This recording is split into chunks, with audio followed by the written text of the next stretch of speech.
Across Africa, one of the biggest challenges that we have had to deal with in the education ecosystem is figuring out how data is being used to inform education decisions. On this edition of EdTech Mondays Africa, we're speaking about strengthening data-driven decision-making to inform better investments in our education across the continent.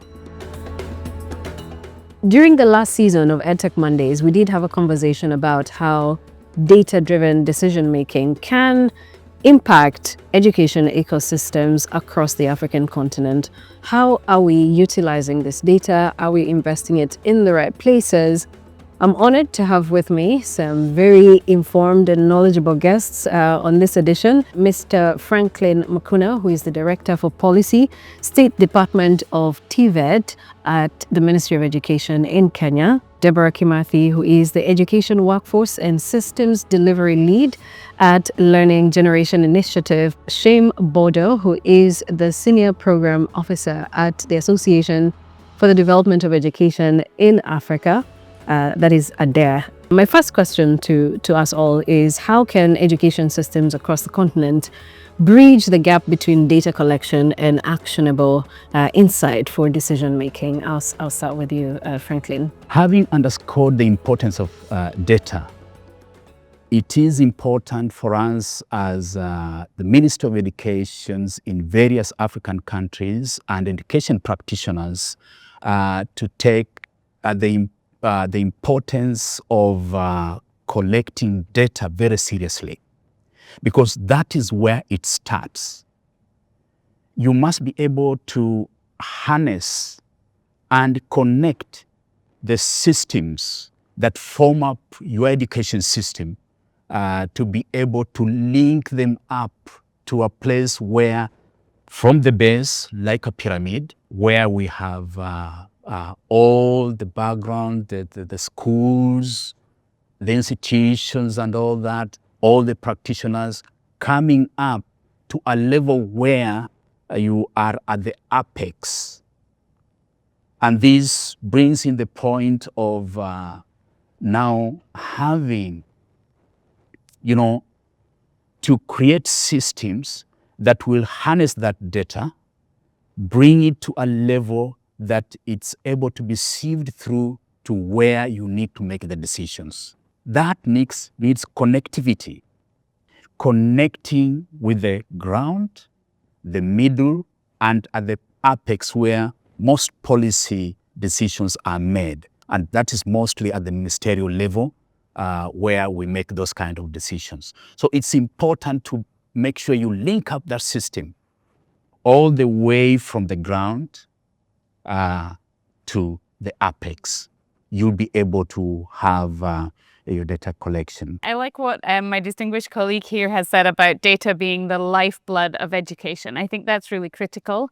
But you mentioned, rightly so, many of the challenges that exist, the fragmentation, sometimes data systems that don't function quite as well as they should, and how systems talk to each other, which is often a huge gap. But I think there's two things we don't talk about enough, and that's one, in our education kind of ecosystem, we've projectized data and the use of data. So we tend to use data in kind of isolated activities. So for example, in Kenya, we had the Presidential Working Party on Education Reforms, who made excellent use of evidence and data, but it was in an isolated time and space and conversation. We often have evidence brought before policy development, but not as often in policy implementation. And it's as much the fault of development partners and others that we have this projectized approach to data use and the development of data systems. So that drives the fragmentation, which doesn't help. I think the second thing we don't talk about enough is that we forget it's people at the center of systems, and not just education systems, but data systems. And people don't behave like machines. And so they bring their own biases, they bring their own agendas. They wake up on a good day or a bad day, and how are we building systems with people in mind? And we conducted a study recently with the State Department of Basic Education. And it was a two-part study. So we were looking first at what's the global kind of situation on evidence culture and how ministries of education kind of embed that culture around data use and evidence-based decision making. So we looked at frameworks right from the global to the national level. And the second part of the study was a deep dive into Kenya and really looking at like the power dynamics, the relationships, the hierarchies, all those human things that come into play in data use. And out of that, we identified 5 building blocks for stronger systems for data use. One was political will. Again, I think we often design nice things on paper, but we don't really take into consideration the political economy of what we want to do. The second building block is leadership. If it doesn't come from above, it will always be deprioritized. So leadership is really key. And vision right from the top level.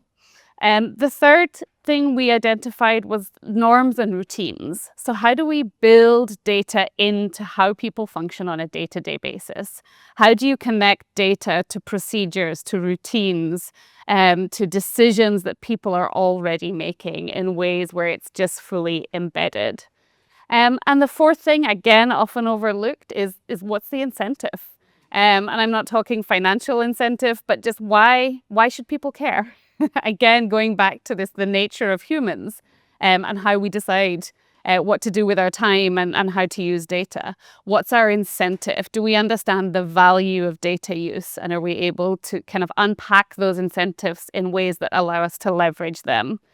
And the fifth thing is mindset. And we talk often about wanting to shift the culture of evidence use and evidence practice. But mindset underpins culture. So if we're not thinking about organizational culture and how that drives people's behaviors and decision-making practices, then we'll never solve the issue of data use. I think first and foremost, we need to get the whole data ecosystem right. Because we say that without data, we don't know where we are going. But we have to move from that saying to actually doing. That means that we need to get the first step of the data ecosystem right. And that means collecting the right data. We need to collect the right data. We need to collect the right data that is going to help us make decisions, the right decisions at all levels: policy, planning, monitoring, implementation, evaluation of how we are doing. So that's number one. The second one is that the data that we are collecting needs to link up with a challenge or an issue, an educational issue in the case of education. So we don't just want to collect data for the sake of it. Because when we do that is when we find that we have the data, but we don't see the need for it. So it starts from what are we trying to address? And what are the solutions? And how does evidence help with that solution? So that's the brick that is so important, so that you don't have data being collected in one piece, decisions are being made in another piece. So that link is very important. What governance and accountability structures are needed to ensure the data quality as well as transparency from an ethical point of view? Let's start with the issue of data privacy. And it also comes from, in a way, a rights perspective, a human rights perspective. The issue of trust comes in. I would like, as a respondent, somebody who's giving you data about myself, I would like to be very confident and trust that this data will not be used in something other than the intended purpose. And I don't want that assurance to come from you as an individual. It needs to come from the way the system is set up. So we are thinking about issues of having the right legal framework, the right regulatory framework that safeguards the data that I'm going to give or to give out. what level of data producers are we looking at?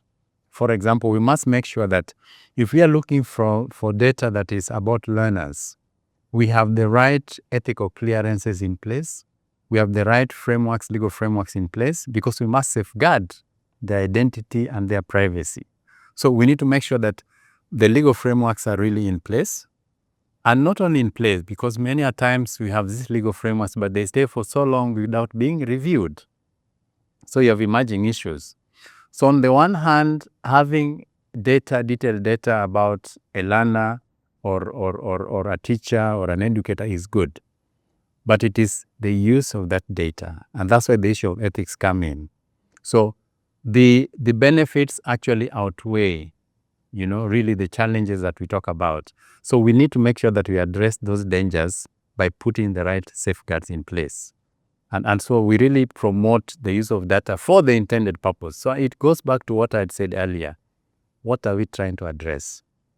Because if you're not sure of what you're trying to address, it's much easier to then misuse that data. And the issue of ethics then also comes in. Centralizing data collection is key. Is very key as applying to that bridging of the gap in data collection and use. In the Kenyan perspective, we have various agencies, and for this matter, like our education system is segmented into 3 segments. We have the State Department for Early Learning and Basic Education, which works around pre-primary, primary, and secondary, and now junior secondary education. Then we have the State Department of TVET, that is Technical and Vocational Education and Training, where I belong, that deals with skills training after they come from the basic education level. Then thirdly, we have the State Department for University Education and Research at that particular level. Now the 4th segment, which is not within the Ministry of Education, is a segment of post-training and skills development, which is domiciled in the Ministry of Labor. Adding that because the 4 must work together in terms of achieving the mandate of education and training in Kenya.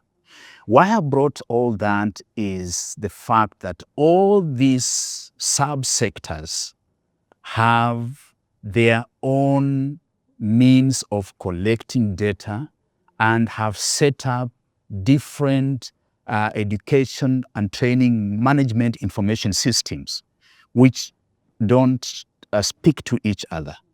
So as you did indicate in the opening remarks, Joy, they are working in silos.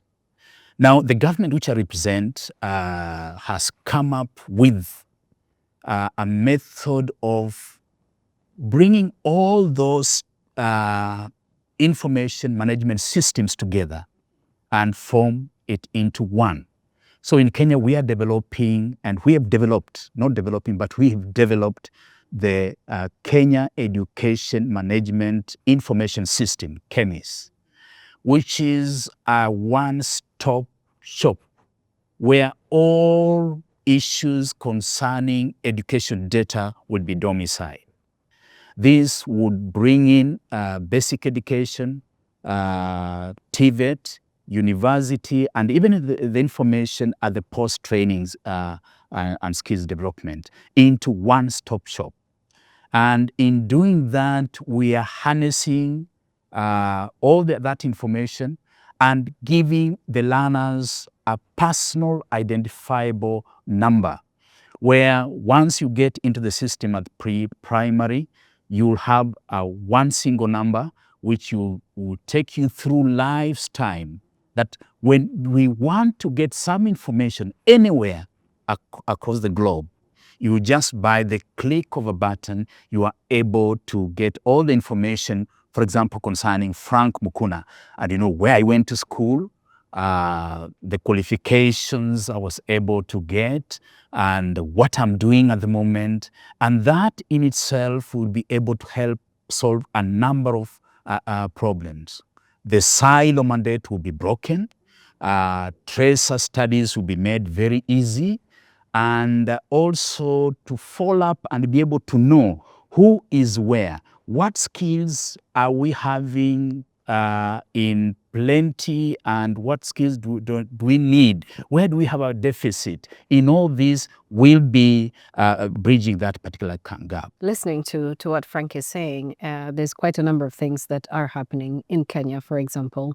But, when we talk about the digital tools and platforms that can enhance evidence-based decision-making, it takes a different turn, a slightly different turn. And I want to hear your thoughts around the role of partnerships between governments, research institutions, and the private sector to accelerate, the progress of data decision-making. The first thing that we have to agree on is that whilst partners can have a role to play, it has to be a government-owned and government-led process.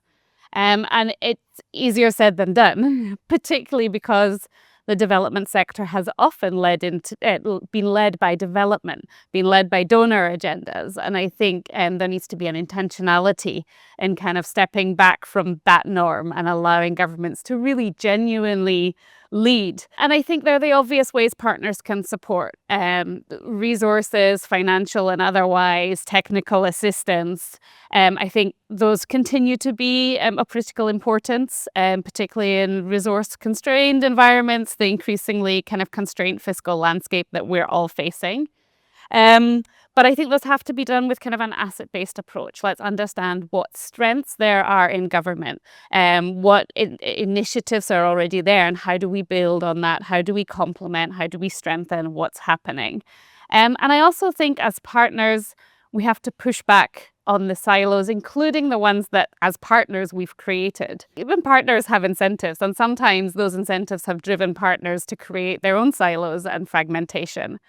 And so I think there are lots of ways for partners to engage. It has to be public goods. I think we should be past the stage of building parallel systems, parallel dashboards, parallel teams. I think it has to be really embedded.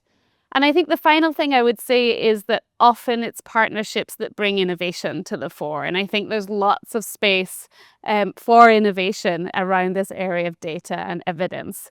How are we using kind of innovative tech-based tools to support data visualization, data analysis? How are we then building off that to use perhaps AI to prompt particular actions, particular decisions in ways that drive efficiency and effectiveness, and really ensure that data is being used to target support for teaching and learning in ways that increase quality across the board? We all have to pull together on this. Because data is not in one place and everybody wants data.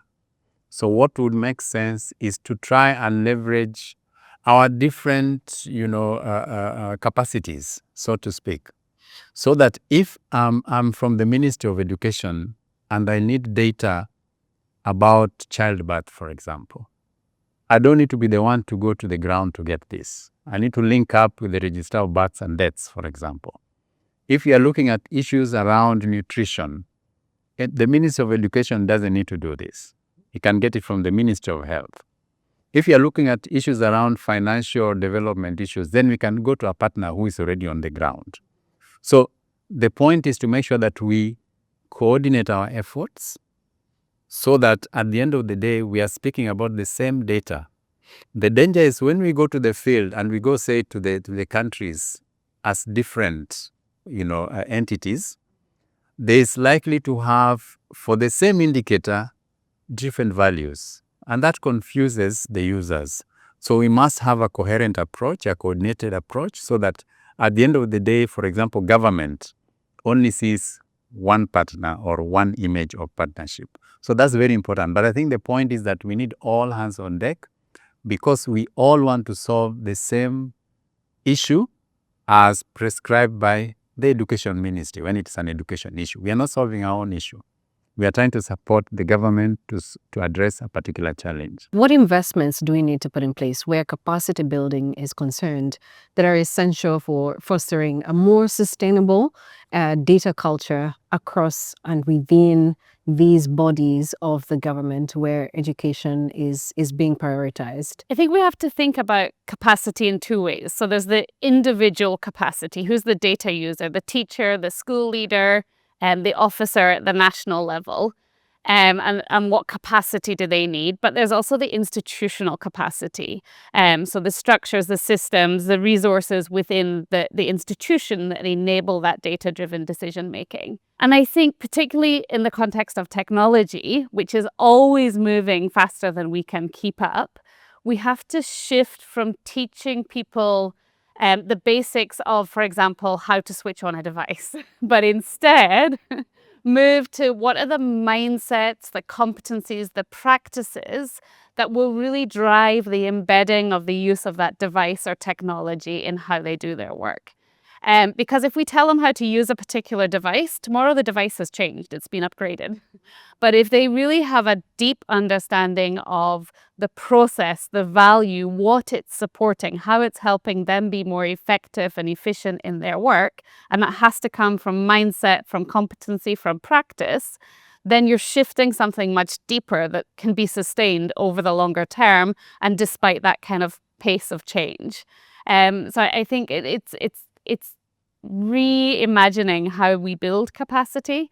It's not one-off workshops where we present a certain program. It has to be embedded in routines, embedded in practice.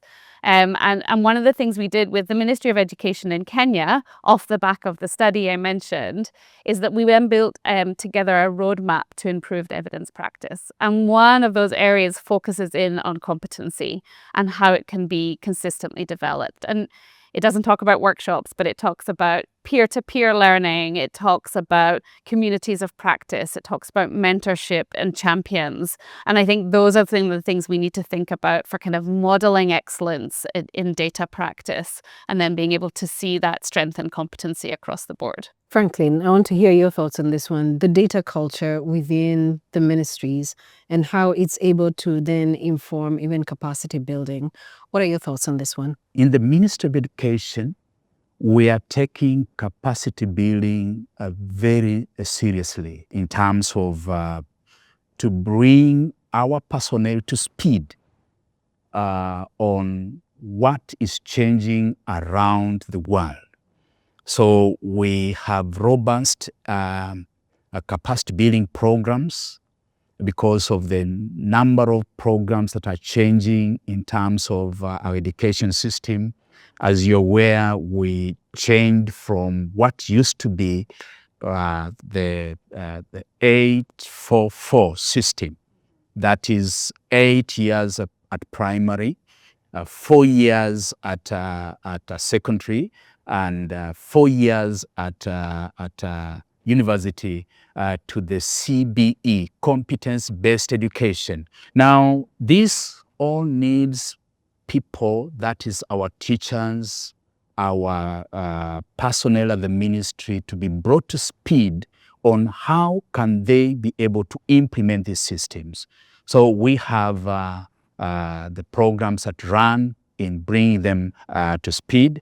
We also have partnered with various partners, donor agencies in doing this particular exercise. ADEA is one of them. As we capacity build our people, we're also bringing in the young, because like in the education system, the personnel in Kenya, most of them you'll find are at the tail end. So we are now bringing in the young people whom you call the Gen Zs, who are tech savvy, and they are able to bring in that what is required, and they're able to get these things very fast. So we are approaching it in that particular level so that we also manage succession at that particular level. Shem, this question is directed to you. How is ADEA strengthening data infrastructure across Africa to support not just the collection, but also the analysis and the use of educational data for policy development? We have a very good initiative with the Mastercard Foundation. It's called Tackling Education and Skills Data Challenge in Africa. And we are looking at a 4-5-year program where, together with the Mastercard Foundation, we want to strengthen the capacity of ministries of education of up to 30 African countries to be able to, as you say, not only collect, manage, but also to use the data for the right purposes of decision making. And so far, I think we have 7 countries already where we have passed the needs analysis, but because we want this to be demand driven. So what we do is we engage with the country, and then we do a needs assessment together. The country then identifies the priority areas for capacity strengthening. Based on that, then we come together and actually develop a joint action plan. And that is what then drives the implementation in terms of the capacity strengthening initiatives. Now, the other important thing is that when we talk about capacity strengthening in this area, we always think of the technical level. But we know that without the right policies, without the right leadership, nothing moves, even if you get all the technical things right. So one of the components of this initiative is really sensitizing the policymakers on what it means to make a decision that is not data-driven or not data-informed. So that's one of the main components before we go into the other areas. So that's really the initiative that we are trying to do, work with the countries. In Rwanda, for example, we are at the execution stage now. Training is already taking place. We have other countries coming up, Tanzania, Cote d'Ivoire, Senegal, and then all the others are going to follow until we reach the 30 countries over the period of 4 years. Deborah, when it comes to the initiatives that you're working on at the moment, where do you think that African ministries, in this case, need to strengthen or deepen their level of impact? Because when we're looking at the different ministries, data is there, it's available, but it's not being put to good use. Recently convened representatives from the ministries in Ghana, South Africa, Rwanda, Sierra Leone, Kenya, and Cote d'Ivoire. And we had exactly this conversation. What does it take to build a culture of evidence use and to really strengthen the ecosystem around evidence practice? And I think there's a couple of really key things that emerged from that conversation. One, we've already touched on this idea of government ownership and really having leadership from the ministry. I think all of our countries have very complex settings. And so we have not just the ministry, you have a number of perhaps semi-autonomous government agencies and others who are engaged in education management broadly. And so that strength of leadership is really key in being able to bring that together, cast a shared vision, and follow through on the same vision. And the other thing that came up repeatedly in that convening was that data needs to flow in every direction. So historically, what we have seen, and in many cases, sadly, we still see, is that data is collected at the school level. It goes up through the system to the national level, but then that's it. And actually, what we need to create is a series of feedback loops so that as data goes from the classroom to the head teacher, yes, passes that on up, but also feeds back to the classroom level, and that data drives practice in the classroom. Then from the head teacher, it goes to the middle tier, whether that's a curriculum support officer, a subject advisor, there are different titles in different countries, but then that middle tier officer again has to use that data to drive support for particular schools, and so on and so forth up the system. And even from the national level, it has to flow back down. And there is some good practice at that level, particularly with learning assessment.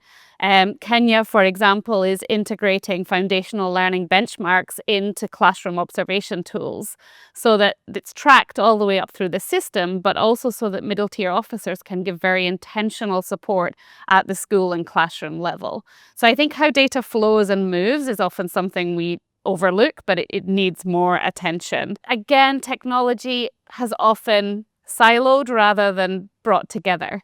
And for a number of reasons. And so I think it's important for ministries to own the technology, to really kind of own that process and drive one platform, one tool for ease of use and effectiveness. And the last thing we've seen governments lean into, and I think this is something we should continue to build on, is how governments learn from each other. So in that forum in particular, we had governments sharing their experience with each other, which is much more powerful than me trying to tell them anything, because I've never worked for government. But they're sharing common challenges, potential solutions, and unpacking that together, and that's really powerful. Franklin, you're a director in the ministry. Matter of fact, director of policy.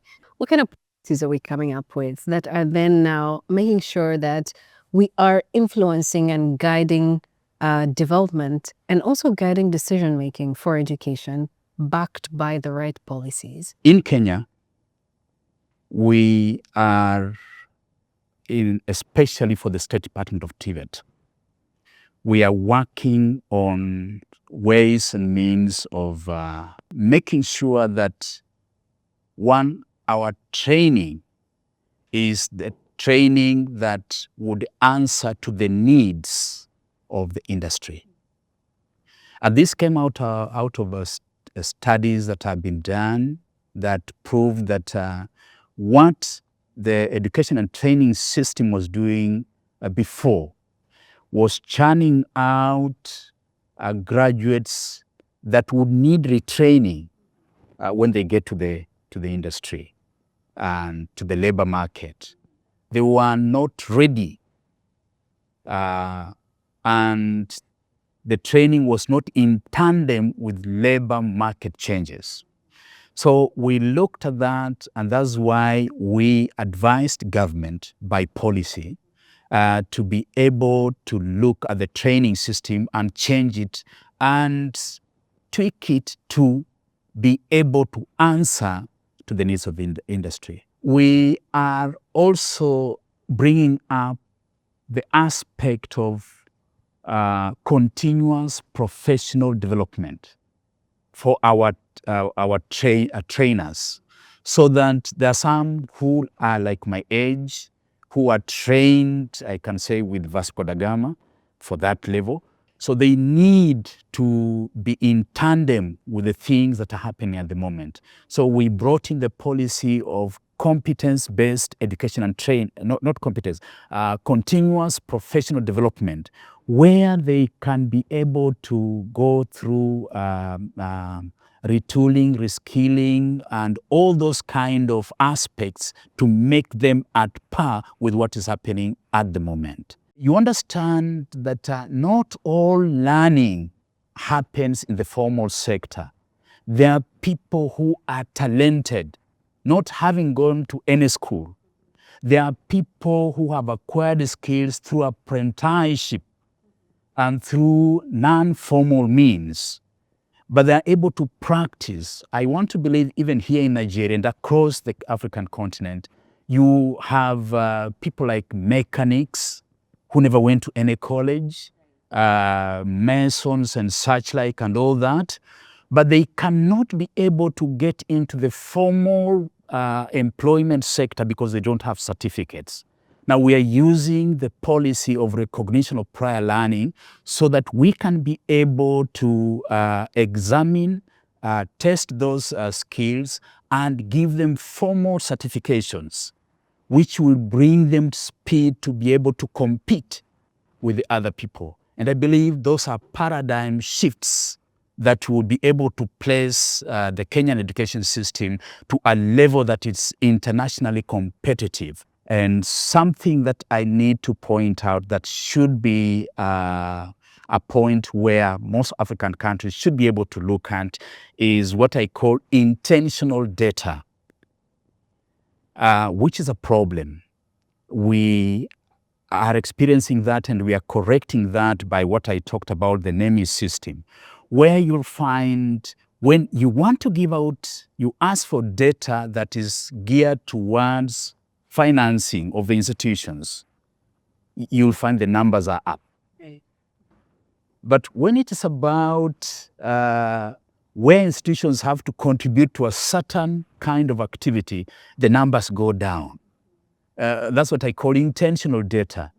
Now, we need to add a centralized data collection so that at that level we can be able to curb those kind of dancing data figures, which cannot inform decision-making in the right direction. So that is something we need to look at. And in Kenya, we are addressing that. If there was one thing that would need to be fixed for the education ecosystem to work flawlessly, because one of the things that we've constantly been hearing through these conversations on EdTech Mondays is the fact that we have a lot of bureaucracies in the education ecosystem.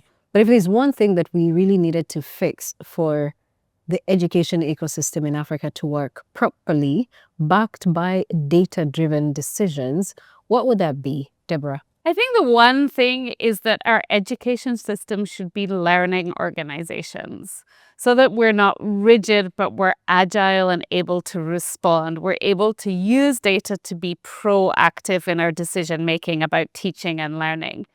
When we look across the governments that we work with, we're very rich. We're rich in data. The data is there. Yes, it might need to be tweaked and potentially refined, but the data is there. The evidence is there. The expertise is there. And it's channeling those things towards organizational learning in ways that we're just consistently improving effectiveness and efficiency and consistently improving teaching and learning. So if we are learning organizations, we can do that and be just on that road to continuous improvement. In these ministries, departments, and agencies, we have personnel who are able to look at systems and advise accordingly, and that advice will not go wrong. Yes, will not go wrong.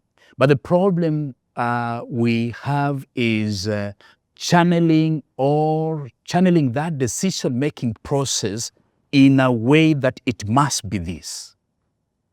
And for people on the ground, you'll find you are seeing, well, it would have been better like this, but because you are in the system, you would better go slow on that. That should not be the case. I'm appealing for spaces where members and personnel in the public service across the African continent can be used to advise governments on the way to go. That would be able to reduce on a number of bureaucracies, because most of these bureaucracies are set there by governments, and we can have a better way of doing that. So bureaucracy and government goodwill is key in transforming the education ecosystem in Kenya. A change in a mindset, the thinking of the people. Where do you want to go as a people? Where do you want to go as a government? And which one is the shortest route you can get there? If the route you're taking is a longer route, are there options, and indeed there, where you can get the shortcut to the place that will be foolproof without any problems? So that can also help us in deliberately getting to what we want, moving to it with speed, and be able to achieve what we want in the shortest time possible. Like, for example, if there is an intervention that is coming out to be able to inform, you'll find the bureaucracy to have that intervention be on table is long and sometimes laborious. If that can be able to be harnessed in a way that is short and clear, we'll have things moving so fast in African countries in enhancing education. I think for me, from the vision to the policy, to the plan, to the action, which then should bring change. The one thing that I would fix is I wish at every of those levels, the focus is on one thing only. That is the learner and the young person. With that, we'll get everything right. Because then the willpower will come. It will not be something that we keep talking about. When we think about that child in the most rural place, in the most far-flung area, getting the right education, and when we see that child maybe several years becoming the president of a country, then we'll know why we need to put all the efforts to that child. And I think that's a challenge to all our African education shapers, because the bureaucracies and the number of the process that it takes before a decision is made on a particular investment in the different sectors of education really does affect the pace at which we are growing. And it's no news that we are going to be the workforce of the future. How we invest in African young people and in their education will inform the kind of workforce we're going to have in the future.